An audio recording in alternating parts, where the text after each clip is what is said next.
عقل مندوں کے لیے ایک زبردست مثال. ہم تربوز خریدتے ہیں، واٹر میلن. مثال کے طور پہ 5 کلو کا ایک تربوز ہم نے خریدا، اور جب اسے کھانے لگتے ہیں تو پہلے اس کا چھلکا اتارتے ہیں نا. 5 کلو میں سے کم از کم 1 کلو کا تو چھلکا نکل جاتا ہوگا، یعنی آلموسٹ 20%، 20% تو کم ہو جاتا ہے. مگر کیا کبھی ہمیں افسوس ہوتا ہے اس کا؟ کہ ہم سوچتے ہیں کہ ہم نے تو تربوز چھلکے کے ساتھ خریدا، چلو آج چھلکے کے ساتھ ہی کھا لیتے ہیں. ایسا نہیں کرتے نا. اچھا، ہم چکن بھی تو خریدتے ہیں، زندہ ثابت، اسی کو تولتے ہیں، تلواتے ہیں، پیسے دیتے ہیں، مگر جب کھانے کی باری آتی ہے، پکانے کی باری آتی ہے، تو اس کے بال، اس کی خال، اس کی آلائشیں نکل جاتی ہیں، تو ویٹ تو کم ہو جاتا ہے. مگر کبھی اس پر دکھ ہوتا ہے؟ نہیں نا. تو پھر 40,000 میں سے 1,000 دینے پر، 1,00,000 میں سے صرف 2,500 دینے پر ہمیں کیوں بہت تکلیف ہوتی ہے؟ حالانکہ یہ صرف 2.5% تو بنتا ہے، یعنی 100 روپے میں سے صرف 2.5 روپے.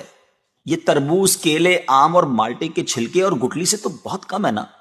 اسی تو زکوٰۃ فرمایا گیا. ہاں، ایک اور بات، سال میں ایک ہی بار دینا ہوتا ہے. مالٹے کا، تربوز کا تو ہر بار چھلکا اتارنا ہوتا ہے نا. یہ 100 روپے میں سے 2.5 روپے یا 1,00,000 میں سے 2,500 روپے سال میں ایک ہی بار دینا ہوتا ہے، اور اسی کو زکوٰۃ کہا گیا. کیا برکت والا کام ہے یہ. مال بھی پاک، ایمان بھی پاک، دل اور جسم بھی پاک، اور معاشرہ بھی خوشحال. اتنی معمولی رقم، یعنی 40 روپے میں سے صرف 1 روپے، اور فائدے کتنے زیادہ، اجر کتنا زیادہ، برکت کتنی زیادہ.